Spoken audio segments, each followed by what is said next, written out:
Hi, I'm Barbi and I'm the Donor and Volunteer Resources Coordinator at the TVA, and I'm very excited to be doing this swap with Sarah today. Hello everybody, it's me, Sarah, Community and Engagement Coordinator here at the TVA, and today I'm making a secret surprise treat for Barbi. So we are making each other some kind of savory baked good, which is going to be a surprise, and we're going to exchange them and then eat them together on Zoom and see what we think. So I'm really excited about this opportunity. I am making for Sarah cheddar shortbread cheesecake. This is a recipe from Anna Olson.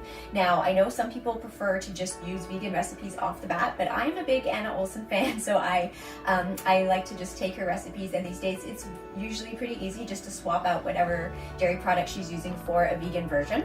So in this case, her recipe calls for cheddar cheese. I've got Daya cheese. It calls for butter. I like to use the Baicel vegan baking sticks. And what else? Oh, of course, cream cheese. It's going to call for cream cheese, so I use tofutti cream cheese. And for egg, I'm going to be using a flax egg. So we decided on savory things for our what we're making, and I am going to make corn dogs. So I've got all my ingredients laid out here, and I'm pretty much ready to get started. So corn dogs are basically something that when I went vegan, or when I went vegetarian when I was a teenager, it was tradition at the CNE to get a corn dog in the food building and walk around eating the corn dog while you decided what you were going to eat for your actual meal.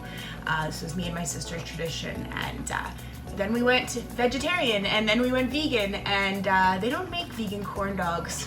At least they didn't 18 years ago. I know nowadays there are some vegan corn dogs, but 18 years ago there wasn't, so we had to make our own recipe, and we couldn't have them at the CNE, but we could have them anytime, which was kind of better.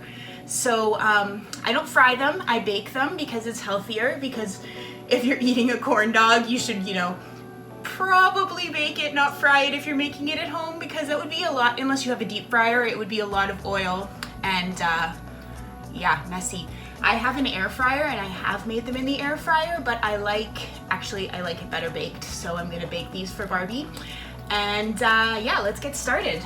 So the first step, and I just want to say I'm really excited to make this because I made it once, I swear, like 3 years ago or something, and I thought it was the most delicious thing, and I've been waiting for another opportunity, and I've never made it again because it's one of those things where it's really, really, really quite decadent, even for someone like me.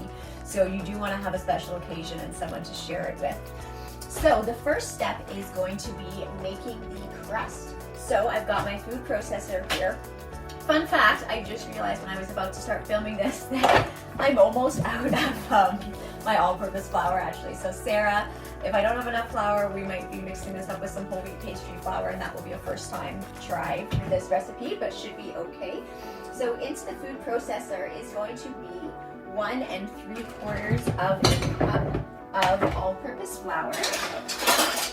So, as I know Sarah has shown you before in videos, the best way to scoop your flour is to use a scoop and put it into your measuring cup and then lightly scrape it off like that, and that's to make sure you don't overpack it and use more flour than you're supposed to. 1 3/4 of a cup. Now, if I was concerned, I would probably use a 1/4 cup measuring cup to do this properly, but Sarah, I'm sorry, you'll understand if this crust isn't perfect. I'm just gonna eyeball it to about 3/4 of a cup of my measuring cup, just to save on my cleanup. I'm gonna put this away. The next step is just 1 tablespoon of sugar, regular sugar. 1 tablespoon. And then we're gonna do a 1/4 teaspoon of ground black pepper. 1/4 teaspoon of pepper.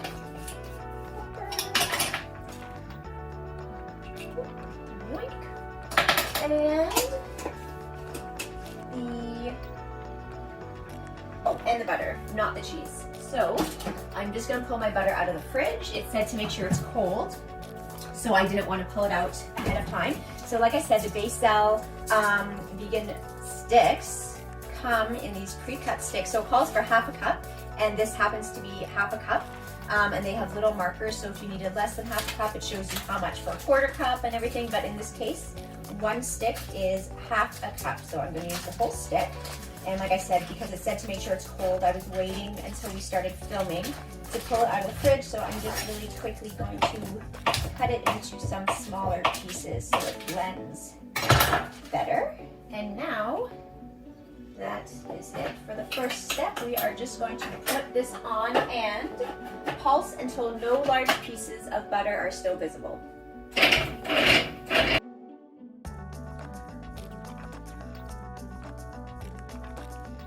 Okay, and now it says to add the cheese. So it calls for 250 grams of the cheddar cheese, and this bag is only 227. So again, Sarah, I hope you don't mind. I'm not going to be exact. Woo! I'm not going to measure this. My food processor almost doesn't fit all this. I'm just going to add basically from my second bag of cheese just a little bit extra. So maybe cover up those extra grams. And now it says to blend until the dough comes together into a ball.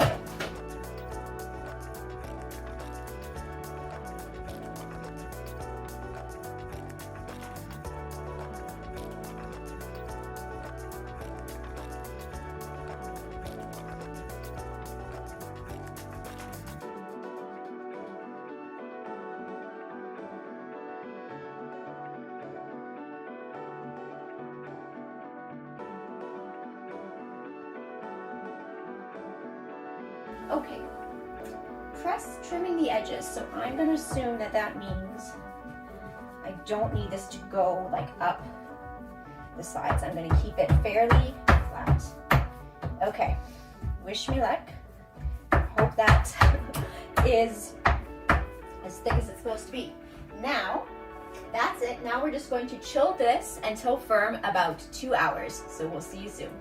Hello, so I'm back. It's 2 hours later and my crust is chilled, has been chilling in the fridge for those 2 hours.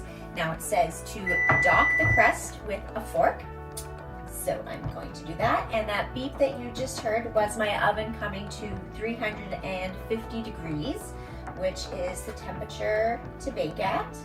So all I'm going to do now, like I said, I've been doing nothing else with this since I saw you last. I just had this sitting in the fridge while I went back to work. Now I am docking it with a fork. My oven has come to 350 degrees and I'm going to bake this for 30 minutes. Oops, these fluted pans. Oh my gosh. Okay. I'm gonna open my oven first. How did we do this? There we go. Oops. All right, so into the oven. Timer's on for 30 minutes. While this is baking, I'm going to prepare the ingredients that are going to go into the filling, but the recipe says to wait until the crust is completely cooled to put the filling in. So what I'm going to do is I'm going to bake the crust for 30 minutes, and I'm going to come back when the 30 minutes is up. I'm going to pull the crust out, and while it cools, we will prepare the filling together. Hello. Okay, so my timer just went. It's been 30 minutes. So I'm going to pull my crust out and hopefully I can handle this pan this time. I've got so it said about till golden brown, about 30 minutes. So it's not super golden brown, but I'm gonna think that it's okay because it is gonna go back in the oven again. It's going to bake for another 35 to 40 minutes. So I'm not worried about the crust being undercooked. So I'm going to let that cool while I start the filling now. Just put my oven mitts down. So I'm going to let my pan heat up a bit. And let me just see. Yep, it does say medium heat.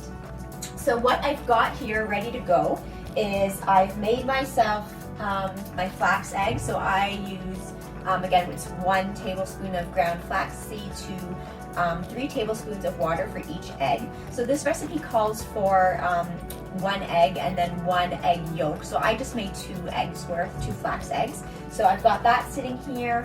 I've also taken out the cream cheese because it says to use softened cream cheese. So I've taken that out even though it's not going to be added for quite a while so that that can get soft. Called for 1 medium sliced onion, so I've got that ready to go. I've got 2 teaspoons of thyme that's chopped, sort of, not really chopped because the leaves are so small anyways. And I've got 2 tablespoons of parsley. Now the first step is to melt a tablespoon of butter. So again, I am using Becel. Just realized I've got to get myself a spoon for this. So I am melting this over a non-stick pan, just because that is easiest, because I do remember this from the last time I made this recipe. So what it's asking you to do is, the first step is to caramelize the onions with the thyme in the butter, and it actually says to caramelize it for like 20 minutes. And I remember last time that it definitely stuck to the pan and was getting really brown, so I didn't even do the full 20 minutes that time. I may not do it this time either, but I am going to be using a non-stick pan this time, so that's I have a little bit better chance of that working. So, melting butter. I'm so impatient, it's not quite melted, but I kind of want to add stuff. I'm going to just start adding it. So I'm going to add my onions.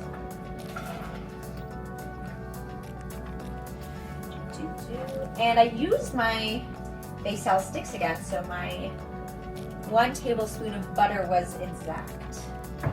Go. And the thyme. Go. Problem with thyme, I don't know if anyone else finds this, I feel like whenever there's a recipe that calls for it, it calls for just like 1 or 2 teaspoons, and the package that I find is always enormous, and then I have so much time left and I don't know what else to do with it. There's a great recipe in Chloe Coscarelli's vegan Italian book for a roasted cauliflower that uses thyme and garlic, and that is fantastic. So maybe I'll make some of that next week. This time lasts. So basically, let me just look at the instructions again. So yeah, for now it just says saute for about 20 minutes until they are nice and caramelized. So I'm going to pause this and I will come back. Maybe we'll check in on them in about 10 minutes and see if they're ready for the next step. We're back. I don't know how many minutes it's been, but I think it's really only been like 5, and I don't know about leaving these onions much longer. So I am going to move on to the next step. I meant to mention that you want to actually leave your oven on, because like I said, we are going to bake it, so I had forgotten. So I put my oven back on to 350. So the next step is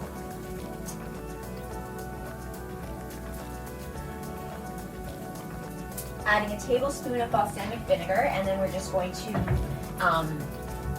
stir that, it says, until it's all evaporated. So let's do that. I'm scared that's going to splat. Go. Alright, so that is happening, and if you can't hear me, this is evaporating pretty quick. Lightly seasoned with salt and pepper, so I'm going to use my kitty cats. Oh, not, and pepper. I think my salt shaker needs to be clean, so I'm actually going to grab my salt jar. I'm not sure how salty Sarah likes her stuff. So my partner likes things quite salty, so I'm used to having to add a lot of salt into things. He'll always add more salt when I'm cooking, when we get to the end. So Sarah, I hope I've added enough salt for you. Alright, I think that's it for the onions. Let me double check. Yep, remove the pan from the heat. Running out of space. Let's see. I'm not sure where to remove this, but I'm just going to let them sit and hope that turning it off is good enough. Okay. Next step is, let's see, what if I, there we go. Okay. Jenga. Beat the cream cheese by hand to soften. So, to me, when I hear beat, if it says by hand, I usually assume that means to use a fork. So, I'm going to hope that is correct. I wonder if there must have been a video. I should have watched. I'm sure that I found out about this recipe from watching an episode of Anna Olsen where she was making this. And probably that would have been a good thing to do, have been to watch that, to refresh my memory first. So beat it by hand. So I'm just gonna use all my power to whip this. And does it say? It just actually says to soften, so I don't have to go too wild. I think that I probably should have taken the cream cheese out earlier. I did actually, I had thought about that. I think I had even written it down on my schedule for today, and I forgot. But also, these onions, they cook too quick. Okay, so that is definitely softened. Now this should help. I'm going to add in the 2 eggs, and that also says to beat. So, go. I am going to share a tip that I was really excited about learning recently, was that, you know, flax seeds come in 2 colors. They come in the regular, more standard dark brown, but they also come in the golden flax seeds. And I don't know why I had never thought to buy golden flax seeds, or just assumed that there was something wrong with them or something different about them. But there isn't, and so I now only buy the golden flax seed, which means that when you're baking, and you're using it as an egg substitute, it won't make it, you know, those dark brown specks. You might still see a little bit of the specks, but it's definitely better than the dark brown flax. And there is no nutritional difference, so there you go. All right, so that is softened. Now stir in the cheese and the parsley. Now cheese this time is 6 ounces, 180 grams. 180 grams. Again, I'm just going to kind of eyeball this. So the whole package was $2.27.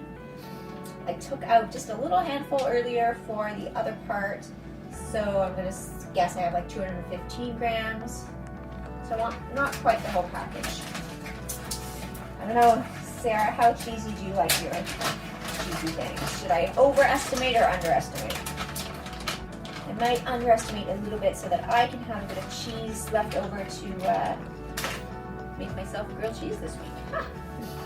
Okay, and the parsley, now it said stir, so maybe I will switch from my fork, oopsies, to a spoon. All right, I'm gonna stir this up and then I will show it to you. Okay, so there you go. Gooey goodness, but we're not done yet. Now we have to stir in our onions. Ouch! This is awkward. This pan, it's a great pan. You know, our non-stick pans, they always, you know, lose their non-stickness, it seems, too quickly. So this time we did research and we found recommendations for like the best non-stick pan. So it's great, but it's so heavy duty. It's pretty heavy. It's pretty heavy for me. Okay, this looks good. Let me just see if there's any other instructions. No. Okay, we are finally ready to go. Yum, this smells so good. You know what was funny? When the crust was baking, I was thinking to myself a couple of times, I thought, it smells like somebody's making like mac and cheese, and I thought it was people across the hall, and I was like, it's so weird, I can smell it so strongly, but it smells so good, like they're making some kind of mac and cheese. And then I remembered, oh, it's me. It's what I'm making. I'm making something with cheese. Okay, so now we are going to put it into the crust and bake it, and that's it.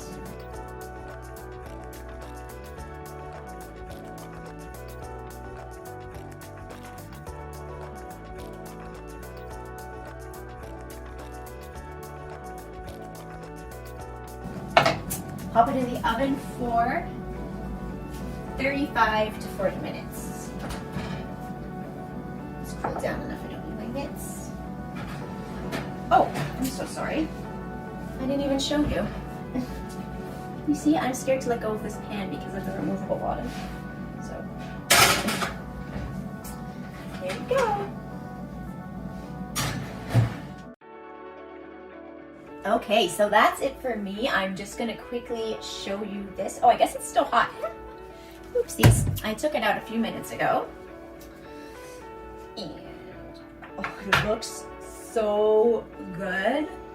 Oh my gosh, I can't believe I have to wait until tomorrow to eat this. I'm gonna wait till I'm on camera with Sarah and we can share it together.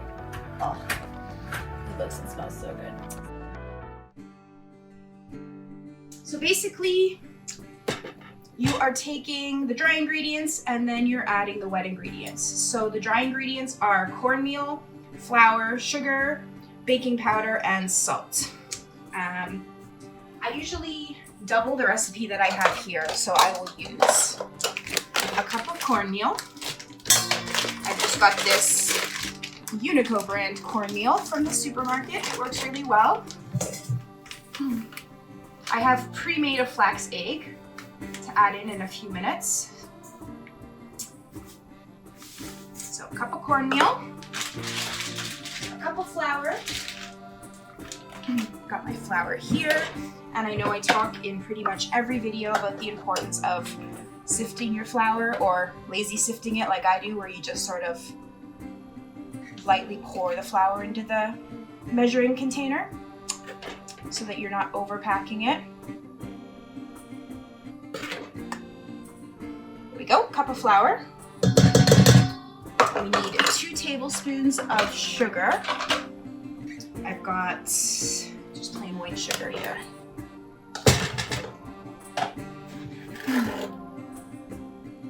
Two tablespoons of it. And how much baking soda? Sorry, it's baking powder, not baking soda, and we're doing 2 teaspoons. So I've got my baking powder here. I think I've talked about this trick before too, but when I'm opening up my baking powder, I only open the lid halfway. So that way, when you're taking the baking powder out, it's very easy to level it on top. Like that. So you know you're only getting a teaspoon of baking powder. There we go. Level it out. Put it in. And a teaspoon of salt. I never measure salt. I just sort of shake it in because I'm wild like that. Great. So those are all my dry ingredients. I'm going to mix them up. Oh, there's also spices, which are not actually in the recipe I use, but I always use them. So we've got garlic salt here, and onion powder, which are sort of like my go-to spices for basically everything I cook. Gives it a little bit of flavor. All right, now we need 2 flax eggs. So like I said, I already pre-flaxed my eggs, probably pre-milked my flax, whatever I did. So this measuring cup I love. If you don't have one, you should totally get one. It's a little measuring cup for small liquids. So it does teaspoons and tablespoons and milliliters and ounces. And it's super convenient for doing things like flax eggs because you need like 1 tablespoon to 3 tablespoons. So I'll just pour the 3 tablespoons of milk in here and plop my tablespoon of flax in. It's great for little bits of oil or pretty much a lot of things. I use this little guy all the time. I got it at Tapfong and Spadina. And now we need a cup of milk. I am using soy milk because that's generally what I have on hand. But I've definitely used oat, almond, coconut to make this. They're all pretty interchangeable for something like this. And a tablespoon of oil. I've got my olive oil here. Again, not measuring it. And I like to put a glug of mustard in because the recipe calls for mustard powder, but I never have mustard powder on hand, so I just sort of glug a little bit of mustard in for flavor. Also for color because corn dogs are yellow, let's be honest. So what you want is a thick dough because you want this to be able to be like sort of covering the hot dogs. So I usually have to add more flour after I've added all the ingredients. As you can see, this dough's pretty moist. It's like a cake dough. That's not gonna work because it'll just like slime off the corn dogs and won't be appetizing. And Barbie will be sad. So I'm going to add a little more corn flour, a little more regular flour.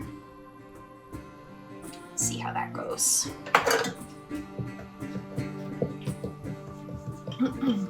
Usually when I make these for myself, I make the dough over the hot dogs so thick. And I'm gonna try not to do that today, to have a more like normal bread to hot dog ratio. We'll see how that works. Like I said, this is my sister and I's like junk food staple when we were teenagers and doing movie nights and stuff. So we would make corn dogs and watch some movies on the couch. It was pretty fun. I went vegetarian when I was 18 and she was 16, so we were both still quite young.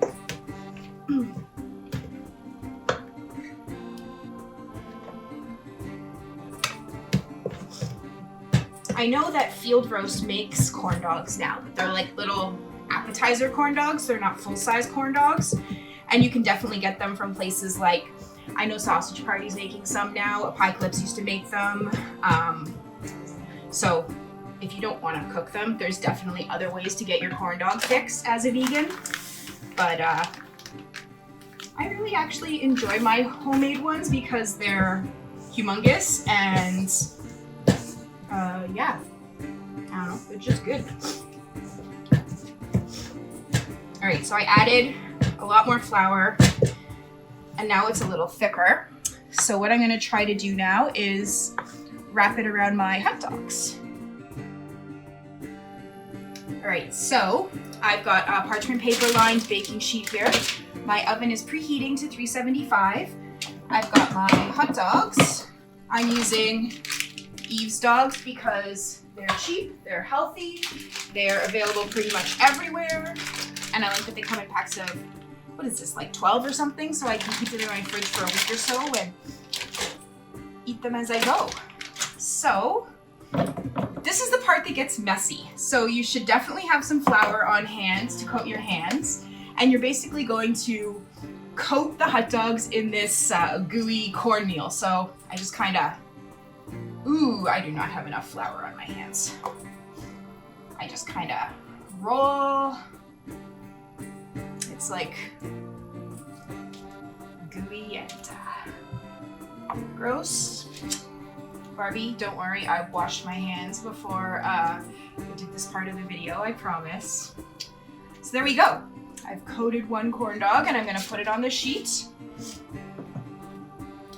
And I like to refill my flour after every go so that I have a little bit of a buffer from the gooiness of the dough.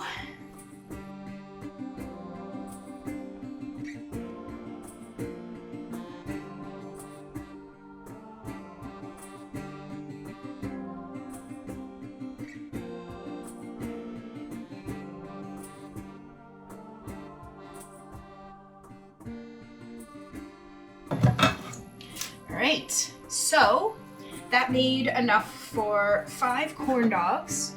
As you can see, oh, my hands are so gross, but that's okay. 5 corn dogs on the baking sheet. They're gonna go into the oven for about 45-ish minutes. I will come back and update you when I know how long it took. It's usually between like 40 and 60 minutes. So yeah, we'll be back in a little while and see how they look. Hello again, we're back. So it was about 40 minutes when these corn dogs were ready. They were in the oven for 40 minutes. I flipped them after about 25 minutes just so that they would get evenly browned on all sides. So let's see. There's some corn dogs. If I can actually, they're pretty hot, but yeah, so they're like little blobs of deliciousness with like a bread coating and hot dog in the center. So they were about, like I said, 40 minutes in the oven. I'm gonna suggest Barbie reheat them in the oven when she gets them, wrapped in aluminum foil so that they don't get any more crunchy. I've also made her some dipping sauce. So what I did for this is a trick I learned from Sam Turnbull at Doesn't Taste Like Chicken. There was like maybe half a cup of this Dijon mustard left. So I opened the lid and I also poured about maybe a quarter cup of maple syrup in and a little bit of coconut oil, and I shook it all up. And now it's like a maple honey mustard dipping sauce that she can have with her corn dogs. So that's pretty cool. You can do this with salad dressing too. That was the tip that Sam Turnbull had. So you take like when there's only a little bit of mustard left, you know, like so much that you can't squeeze it out anymore. You add some vinegar, some oil, some maple syrup, and then you've got salad dressing. So I'm doing a similar thing, but for dipping sauce. So thanks very much. I can't wait to see what Barbi makes for me. And Barbi, I hope you enjoy your corn dogs. They are delicious. This one that I'm touching is going to be my lunch. And then I'm going to bring the rest down to the office for you. So I'll see you soon. And thank you everybody for watching. Hello. Time to dig in. Oh, I can see. I did see that from before. Okay. I'm gonna go right in. Sarah says to dip this in her special sauce. Now I haven't watched your demo yet, so No, you everyone haven't. who's watching this, they know what this special sauce is, but I do not.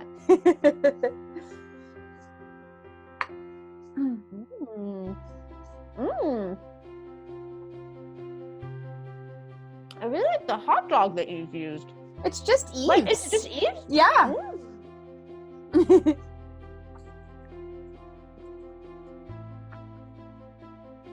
It's very tasty. It's very nice, like the coating. I like how it's like browned and crispy on the outside. This is really good too. Is it I'm gonna spinach try and that too. onions? No, it's actually it is onions. Mm-hmm. It's onions and rosemary and parsley. Mm. And it's so creamy. Oh goodness, it is. This is very decadent. Yes, it is. Yep. Definitely need like a salad for dinner tomorrow now. Yep. At least you spread yours out between lunch and dinner. I'm having corn dogs and cheddar cheesecake for dinner, so. I'm not sure that makes it better. No, all ends up in the same place. This is good. The crust is really yummy too. Yeah. It is an Anna Olsen recipe. I think I remember you telling me about it, and I said I really wanted to try it, so I'm glad that you made it. Okay. Anything else that you wanted to note about what you are tasting or how this experience was? How was the process of making these corn dogs? Is it difficult? It's just messy. You have to have the right consistency for the batter, otherwise it's just like a huge mess. So yeah, but it was good. Very yummy. As is And I this. guess do you think that you could like modify this, like stuff it with anything? Like, have you ever tried using that batter to wrap it around something else? Yeah, now that you mention it, you probably could, or you could just like put some cheese in there with the hot dog as well, or do like a Beyond sausage. I might cook the Beyond sausage first if I did that, but like, or like a field roast or something. Yeah. Excellent. Well, thank you. Really like mimicking the corn dog. I mean, I don't put them on sticks or anything, but the experience of like eating a corn dog at a fair. So. And you mentioned that you sometimes use ketchup too. I can see how that would be good. I would try that as well. I might try. I do still have a second one that is coming, so I might try that one with the ketchup. Sounds good. Yeah, exactly. Yeah. The sauce is just maple syrup and Dijon mustard with a little bit of coconut oil. Oh, interesting. Yeah. Do you melt the coconut oil? Like, do you sort of warm up the sauce together? Or you just pour? I just poured it all in and shook it up. So, yeah. Because usually coconut oil will harden when it's cooled in the fridge. That's interesting. I wonder if there's something in like Dijon mustard that's because of the acidity or something that makes it stay liquid. Or maybe just the maple syrup is so liquidy that they sort of Yeah. balance themselves out. Excellent. Mhm. Well, this was fun. Mhm. Thank you for this delicious dinner, part 2. Thank you for this delicious dinner. I like that I didn't have to cook it, but it's still homemade. So Yeah. That's fine. Yes, we should do this more often, actually. yeah, exactly. All right. Great. Thank you, everybody, for joining us. Yes, and don't forget that if you want to keep seeing videos like this, please consider joining the TVA, or if you already are a member, you can always give us a little extra donation. Every few dollars helps a lot, and you can do that at veg.ca/join. All right. Anything else? Good. That's it for me. Yeah. All right. Okay. Have a good night. Okay. Bye.